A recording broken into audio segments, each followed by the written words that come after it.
Renato Gaúcho apresenta A Força do Amor.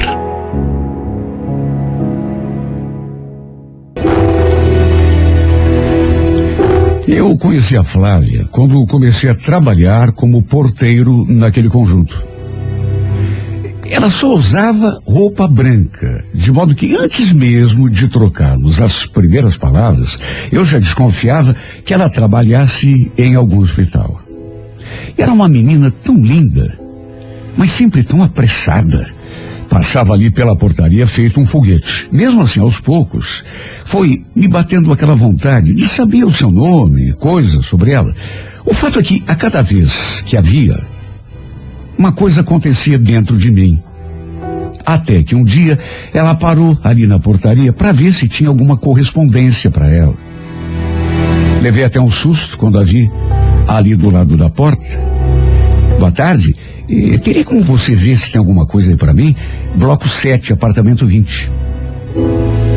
Falei que sim. Perguntei em nome de quem e foi assim que fiquei sabendo o seu nome. Infelizmente, não tinha nada para ela. E ela ficou meio frustrada porque, pelo jeito, devia estar esperando alguma coisa. E foi então que eu aproveitei a oportunidade e perguntei se ela era enfermeira, se trabalhava em algum posto de saúde.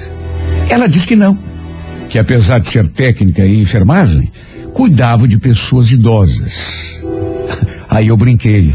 Bom, quando eu for velhinho, então, vou contratar você para cuidar de mim. Olha, fiz a brincadeira e até me arrependi. Pensei que ela não fosse gostar. Mas, para minha surpresa, ela riu. E quando sorria, ficava ainda mais bonita. E aquele nosso contato só serviu para me deixar ainda mais encantado. O fato é que depois daquele dia, sempre que passava por ali, ela acenava, sorria, me cumprimentava. E o fato é que, sem me dar conta, fui me apaixonando por ela, sem saber praticamente nada a seu respeito. Será que era solteira? Bom, devia ser, porque nunca tinha visto com ninguém. Volta e meia, ela parava ali para conversar um pouco. Sei lá, podia ser impressão minha, mas a partir de uma altura eu comecei a notar que ela conversava comigo assim com um certo quê de interesse.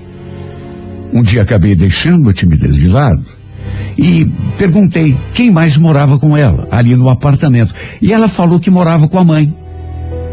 Bom, quer dizer então que você é solteira. Para minha alegria, ela confirmou. Aí perguntou se eu era casado, se tinha filhos. Falei que também era solteiro. E nessa hora ela sorriu, visivelmente satisfeita. Perguntei que dia que ela folgava. Falei que a gente podia combinar alguma coisa. E para minha alegria, ela topou.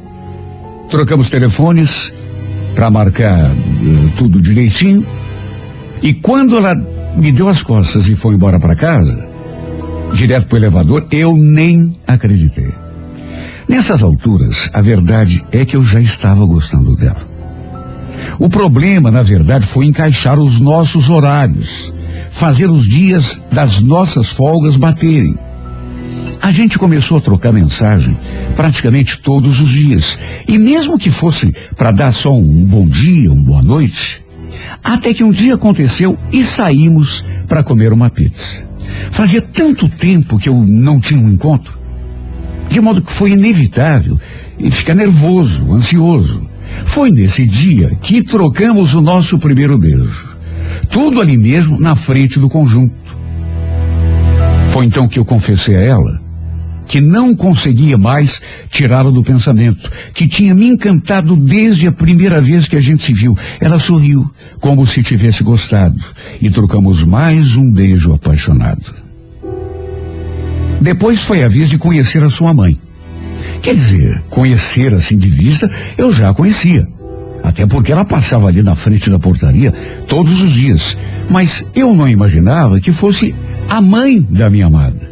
E é claro, a Flávia contou para ela que a gente tinha saído e que tinha rolado uns beijos. E ela parou assim na portaria um dia para conversar comigo. Olha, eu fiquei tão nervoso porque não esperava. A Flávia me contou que vocês dois saíram para comer uma pizza.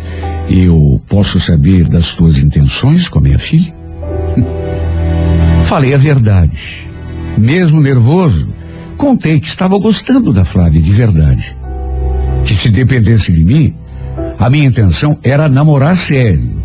Mas que ainda não tínhamos conversado sobre o assunto, juro. Pensei que a minha futura sogra fosse me dar uma dura, até pelo jeito como ela chegou para mim, aquela cara séria, me perguntando quais eram as minhas intenções. Ou de repente até que ela daria conta. Só que não. Para minha surpresa, me convidou para almoçar na sua casa, que era para eu ver quando podia e combinar tudo com a Flávia. Olha, eu fiquei tão feliz. Resultado, em 2 semanas, ali estava eu almoçando com as duas, no apartamento delas. E foi também nesse dia que oficializamos o nosso namoro. Eu fiz o pedido, assim, tudo como manda o figurino, e ela aceitou sem pensar 2 vezes. Olha, como eu agradeci a Deus por ela ter conseguido aquela vaga de porteiro. Como eu agradeci a Deus por ter conseguido aquela vaga de porteiro ali, naquele conjunto. Foi simplesmente a melhor coisa que podia ter me acontecido. Nosso namoro foi vingando, o sentimento que havia entre nós foi se fortalecendo, a ponto de, às vezes, eu dormir ali no apartamento da Flávia. Ficávamos juntos, aí ficava meio tarde para que eu fosse embora. Não tinha carro, dependia de ônibus e acabava dormindo ali mesmo. Eu morava num outro bairro, dividia uma kitnet com um primo, e quanto mais o tempo foi passando, mais foi se tornando comum eu dormir ali na casa dela. Até que um dia, a mãe da Flávia veio conversar comigo. Escuta, e a tua família, Hudson? Quando que a gente vai conhecer o teu pessoal, almoçar com todo mundo, se conhecer? Pois é, dona Ana, não sei se a Flávia comentou com a senhora, mas meus pais são falecidos. Na verdade, eu só tenho um irmão que mora aqui em Curitiba, mas a gente não tem muito contato. E aquilo era verdade. Eu e o Marcos quase não nos falávamos. Éramos, vamos dizer assim, de mundos diferentes. Meu irmão era um cara mais estudado do que eu. Tinha trabalhado muitos anos na área de engenharia de uma empresa no ramo de energia. Já estava, inclusive, aposentado fazia algum tempo. Ganhava bem. Vivia participando de pescarias com os amigos, de modo que já estávamos afastados há muito tempo. Ele tinha a vida dele e eu tinha a minha. Enfim, com o tempo, acabei me mudando de vez ali pro apartamento. Fui levando aos poucos as minhas coisas, até que quando vi, já tinha me mudado para lá. Na verdade, foi a própria Flávia que me fez a proposta. E como a dona Ana também reforçou o convite, acabei aceitando. Sabe, não sei nem explicar porquê, mas as coisas aconteceram. E eu podia, por exemplo, ter me casado com ela no cartório, antes de me mudar de vez ali para o apartamento das duas. Já que iríamos viver como marido e mulher, nada mais justo. A ideia, inclusive, era fazer justamente isso. Mas, por falta de tempo, a nossa vida era tão corrida, tanto a minha quanto a dela. Fomos protelando e quando vimos, meses já tinham se passado. Mesmo assim, eu estava feliz. Nunca imaginei que a vida de casado fosse, mesmo que não fosse no papel, fosse tão boa. E a gente se dava tão bem. Tanto que, graças a Deus, a dona Ana era como se fosse uma mãe também para mim. Não era sempre que dormíamos juntos, porque por conta do trabalho dela, às vezes ela precisava dormir no emprego. Fazer o quê? Ossos do ofício. Mas eu queria tanto que ela me desse um filho. E ela também queria. Mas por causa do trabalho, achou melhor adiar um pouco aquele nosso sonho. Já fazia quase 10 meses que estávamos juntos, quando um dia recebi uma notícia muito triste. Meu irmão infelizmente, tinha sofrido. Sabe, eu fiquei assim de um jeito. Meu irmão tinha sofrido outro infarto. E eu digo outro, porque aquilo já tinha acontecido. Era o terceiro que ele sofria. E dessa vez parecia que a situação era mais delicada. Eu, inclusive, fui visitá-lo no hospital. Meu irmão já estava com 65 anos, mas era um homem forte.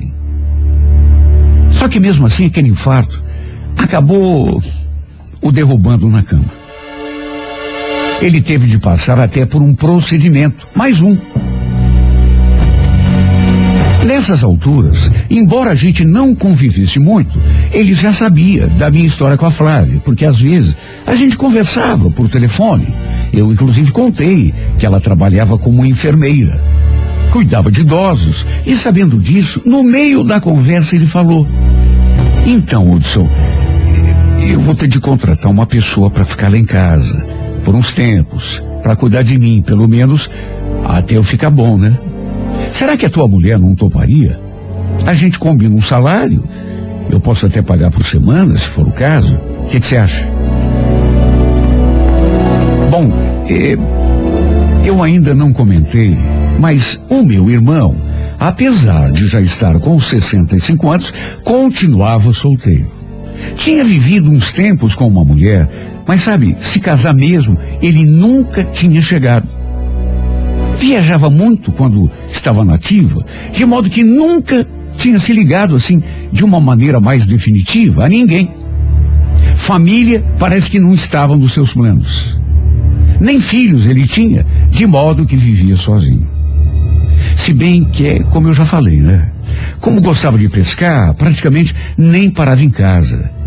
Vivia pescando em Guaratuba, Palmital, represas de São Paulo. Como ele mesmo falava, agora que estava aposentado, só queria mesmo era curtir a vida. O problema é que agora ele estava doente.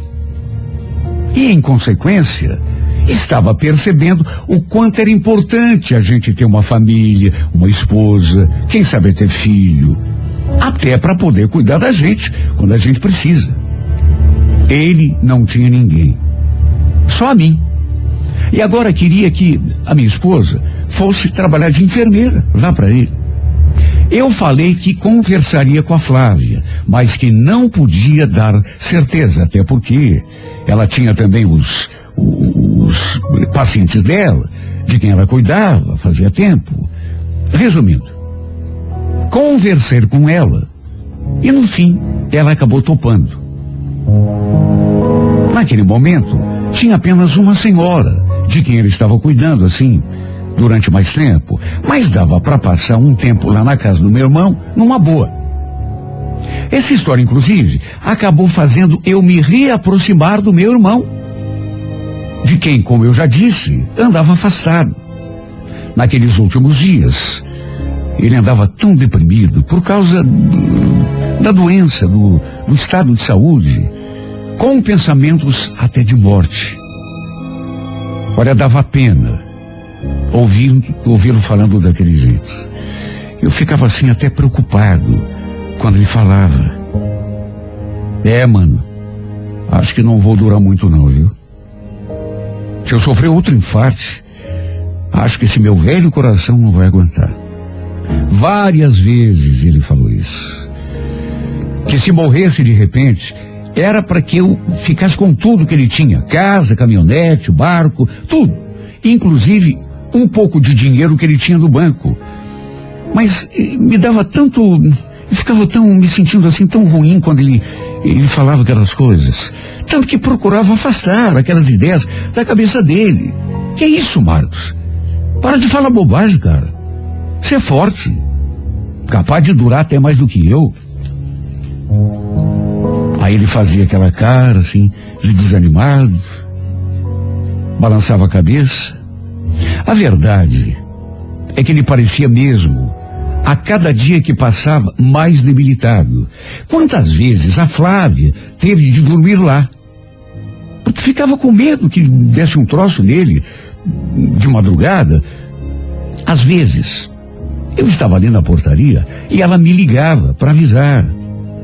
Teu irmão não tá bem, Hudson. Acho que vou posar aqui hoje, tá bom? Se você quiser, venha para cá depois. Senão, amanhã eu tô em casa.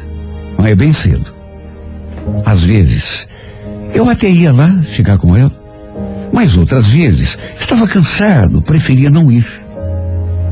Até que, numa dessas noites, sabe, quase amanhecendo, lembro que ela chegou tão esquisita em casa, quieta. Perguntei o que ela tinha. Ela falou que não era nada. Mas aquilo se repetiu. Até que, no outro dia à noite, ela chegou do mesmo jeito. Mais uma vez eu fui lá perguntar se tinha acontecido alguma coisa. Ela falava que estava tudo bem, mas já mudava de assunto. Sei lá, podia ser impressão minha, mas acho que foi a partir daquele dia que eu comecei a notar uma mudança no jeito dela. A gente, nessas alturas, já se conhecia bem. E por mais sutil que pudesse ser aquela metamorfose, digamos assim, não tinha como não perceber. Sei lá, ela começou a ficar triste. Vivia pelos cantos, cabeça no mundo da lua. Para se ter uma ideia, quando deitamos para dormir aquela noite, eu me aproximei assim dela na cama, mas ela já foi se retraindo. Não, Hudson, por favor, hoje não, eu tô com dor de cabeça, tô me sentindo esquisita.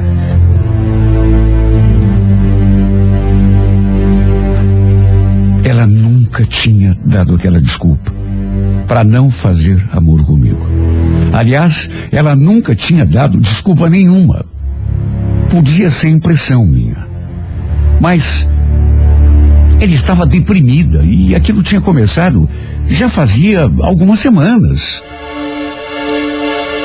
Ela falou aquilo e simplesmente se virou para o lado. E eu tive até a impressão de que ela estivesse chorando. Perguntei se estava tudo bem, se era só aquela dor de cabeça, ou se tinha acontecido algo, mas ela mais uma vez desconversou. Tratou de... Eu conhecia minha mulher, repito, e tinha quase certeza de que algo tinha sim acontecido, ou até estava acontecendo com ela. Algo que a estava perturbando, mas que ela não queria se abrir comigo. Eu só não sabia se tinha algo a ver com a saúde do meu irmão ou com outra coisa qualquer. E eu digo isso porque a Flávia ficava mal quando algum paciente que ela estava cuidando não apresentava melhora. Ela chegava a se deprimir. Até a mãe dela já tinha notado. Um dia, enquanto a gente jantava, ela perguntou: "Tá tudo bem, filha? Parece que você está meio triste com o pensamento longe." Antes de dizer que não era nada, ela me lançou assim um olhar e juro, naquela hora até eu estremeci. Sabe o que me passou pela cabeça? Que ela não gostasse mais de mim. Que estivesse querendo terminar comigo. Sabe, aquele pensamento bobo que ela tinha mudado. No jeito como me tratava, estava sempre com aquela cara estranha, o pensamento longe. O que eu ia pensar? Meu irmão continuava na mesma, cada dia mais debilitado, cada dia mais deprimido. A Flávia, inclusive, passava mais tempo lá com ele do que propriamente comigo. Eu sempre pedia, sabe, que ela dissesse alguma coisa de mim para ele, que eu fizesse. E às vezes, quando podia, eu também ia para lá, ficar um pouco com ele. Como já disse, até dormir lá, a gente já tinha dormido. Até que numa dessas vezes, notei que ela estava mais esquisita do que de costume. E naquele dia, eu resolvi colocá-la contra a parede. Eu precisava que ela me dissesse de uma vez por todas o que estava acontecendo lá na casa do meu irmão. Escuta, Eu sei que você já disse que não é nada, mas de hoje não vai passar. Você está muito estranha, Flávia. Isso já faz tempo. Afinal de contas, o que é que está acontecendo? Foi só então que ela falou. É o teu irmão, Hudson. O que tem o meu irmão? Ele piorou? Ele me fez uma proposta. Proposta? Mas como assim proposta? Ele quer que a gente vá morar com ele. Não, isso eu já sei. Ele já comentou comigo várias vezes. Só que não é só isso, Hudson. Tem mais uma coisa. Ele tá querendo que eu case com ele. Que você... Mas que loucura é essa? Que palhaçada é essa? Olha, eu devo ter perdido a cor. Olhei para ela e perguntei se ela estava brincando comigo ou se aquilo era sério, porque era a coisa mais estapafúrdia que eu já tinha ouvido. Meu irmão querendo que ela se casasse com ele. Sabe como você não acredita?